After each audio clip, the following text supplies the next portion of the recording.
Là on est le lendemain matin et hier soir j'ai fait quelques petites recherches sur internet et figure-toi qu'on est en plein milieu de 4 jours fériés parce qu'ici il fête l'équivalent de la Thanksgiving qui dure 3 jours où tout est fermé, où les familles se rencontrent et vont fleurir les tombes des défunts. Voilà. Et le 4e jour, c'est la fête de l'écriture ou de l'alphabet, j'ai pas bien compris. Et le gouvernement offre une journée pour que les gens restent chez eux à réfléchir sur l'importance de la langue dans leur pays. Voilà, je te dis ce que j'ai lu. Donc voilà, en tout cas, tout est fermé. Il nous reste encore 2 jours là, de férié.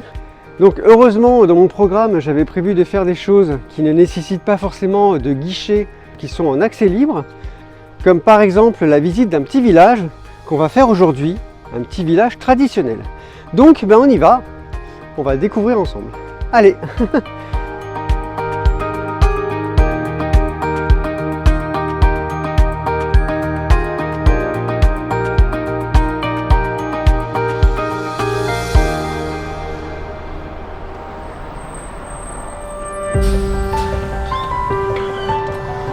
Alors.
Thank you.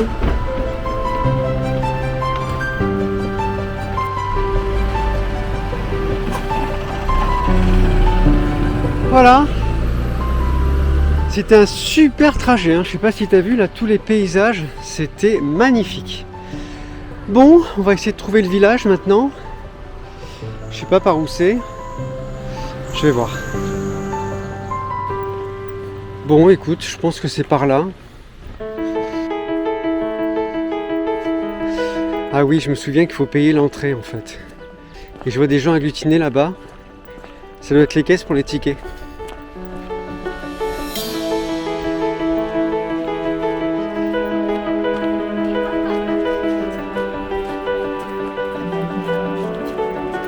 Ok, thank you.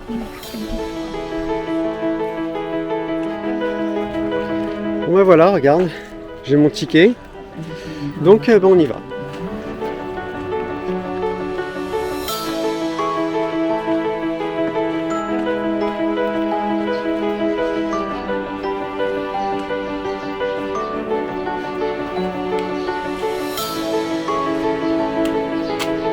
Thank you.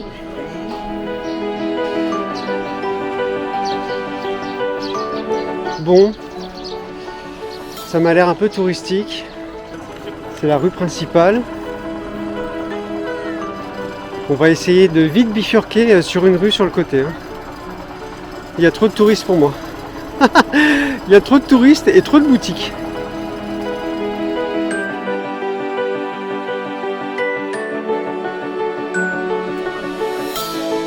Bon, en tout cas, ça fait plaisir de voir des gens, parce que dans la ville, c'est désert, vu que c'est férié aujourd'hui.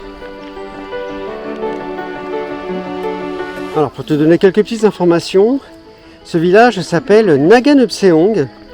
C'est un petit village qui date du XIVe siècle, et ce qui fait sa particularité, outre le fait qu'il ait gardé son aspect authentique d'autrefois, c'est qu'il est entouré d'une muraille de pierre longue de 1400 mètres, construite à l'époque pour se protéger des pirates japonais. Et il faut savoir que les 110 petites maisons là en toit de chaume sont toujours habitées. Voilà. Bon, on va essayer de bifurquer sur une petite rue. Et après, à la fin, je te propose qu'on monte sur les remparts. J'ai lu qu'on pouvait le faire.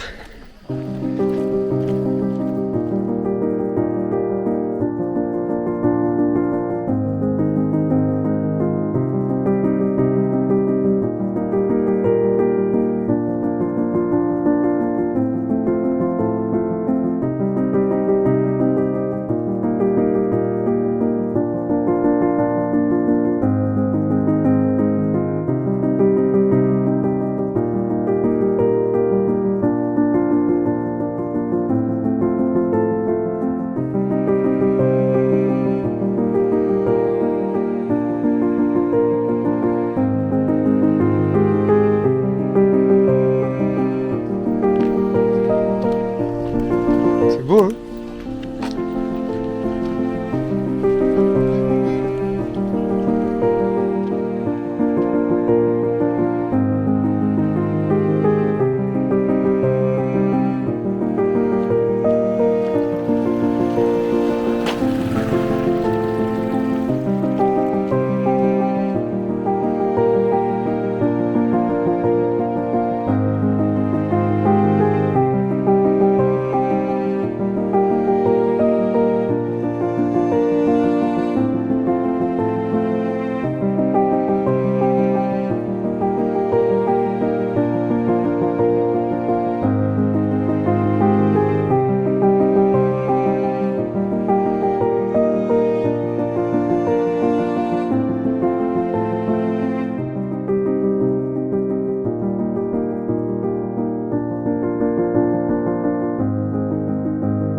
Bon, j'essaye de te cacher depuis tout à l'heure qu'il y a des voitures, mais c'est impossible en fait. Parce que c'est un village habité et donc forcément il y a des voitures. C'est dommage d'ailleurs. Ils devraient pouvoir les laisser à l'entrée, ne pas rentrer avec. Bon bref.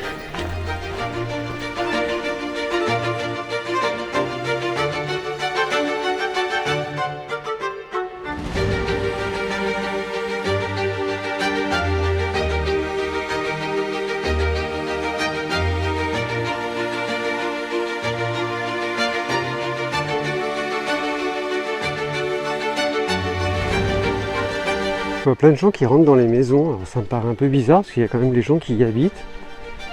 Donc on va essayer aussi. C'est vraiment petit, hein. Tu vois, il y a une première pièce ici. Hello. Et il y a une deuxième pièce ici. Tu vois, avec un petit jardin là. C'est super.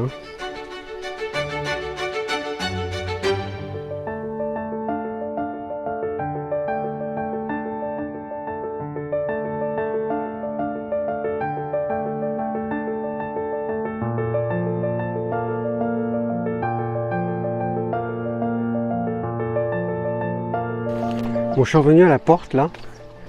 On va essayer de monter sur les remparts.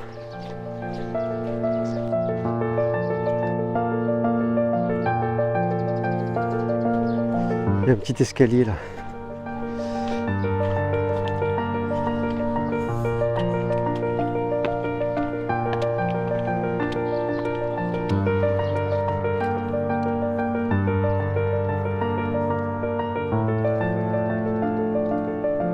C'est bien, on surplombe les maisons là.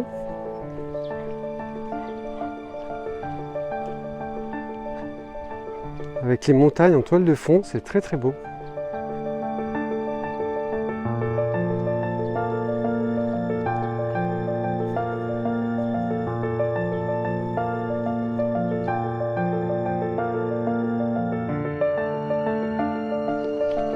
Oh là là, il y a un grand escalier là.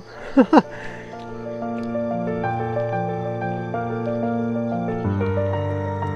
mon avis, il y a une belle vue d'en haut.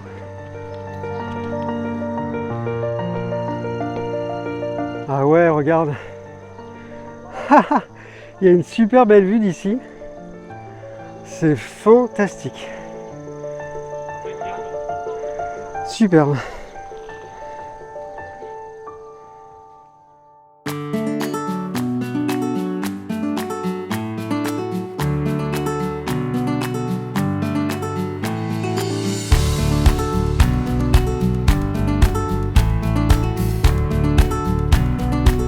Les remparts n'étaient pas très hauts quand même, hein. Je sais pas si c'est les remparts d'origine. Mais bon, n'importe qui peut l'escalader, hein. Ça fait juste 4 mètres à peu près. Il devait peut-être y avoir tout un système en bois dessus, en hauteur. Là c'est peut-être juste les fondations en fait. Je te fais un documentaire, j'y connais rien du tout, mais je me dis que ça doit être ça parce que c'est vraiment pas haut du tout.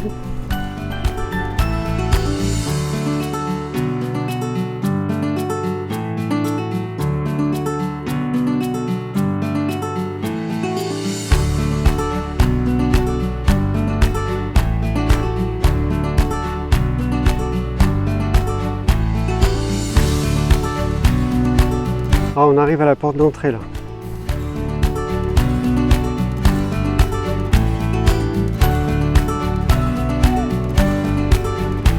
C'est beau hein, ces bâtiments là.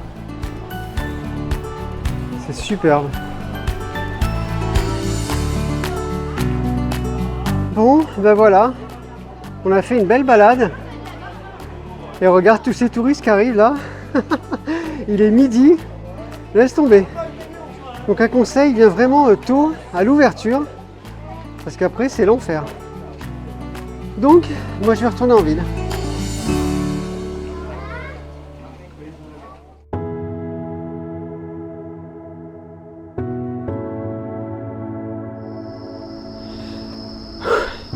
Alors là, excuse-moi, je suis essoufflé. Là en fait, je monte vers un belvédère que j'ai vu d'en bas du pont. Et donc je me dis qu'il doit y avoir un beau coucher de soleil. Donc on y va. Mais c'est haut. Hein. En plus ça fait peur là. C'est sombre.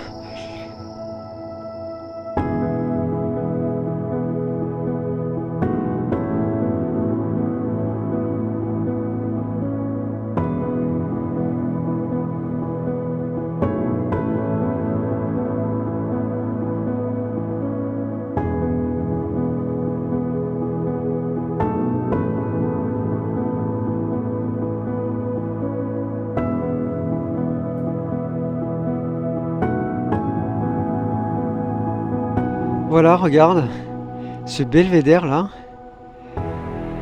on peut marcher tout autour.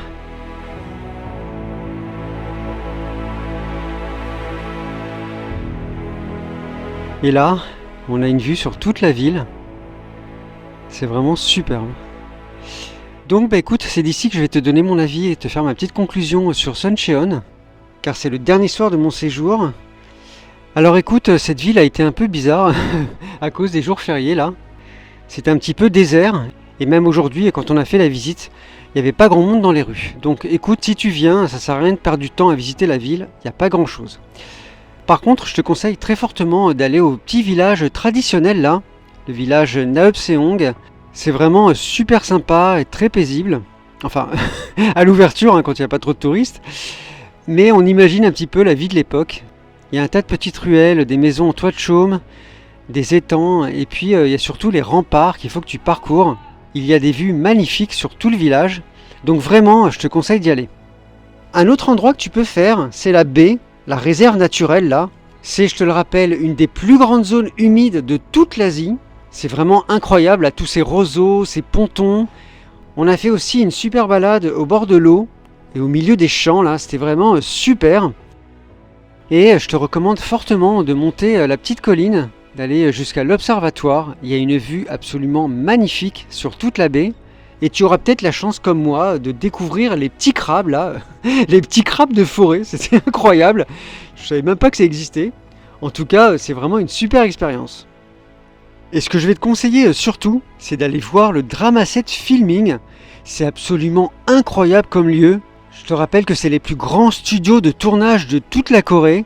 C'est génial, on a vraiment l'impression de rentrer directement dans des scènes de films.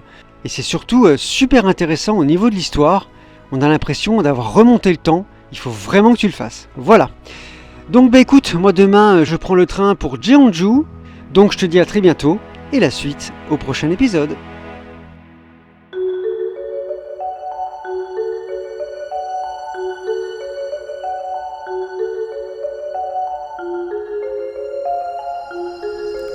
Je sais pas si tu vois, mais il y a un chevreuil devant moi. Tu le vois?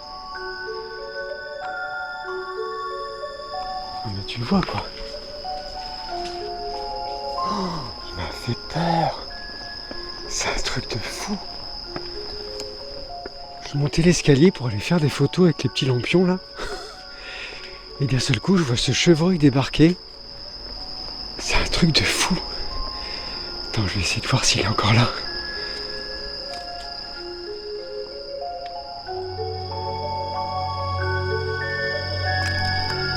Ah non, il est parti là-bas. Oh la vache! Incroyable! Bon bah du coup je te montre la vue avec les lampions. J'avais pas prévu, je voulais juste faire une photo, mais je trouvais ça très joli. Avec les lampions et la vue de la ville. Voilà. Bon bah cette fois-ci je te laisse. Truc de fou. Regarde cette vue magnifique. Ah, je suis content, c'est trop bien. Regarde. Tu le vois? Qu'est-ce que fout un crabe dans une forêt? C'est super beau, hein? On se croirait dans un film de Miyazaki.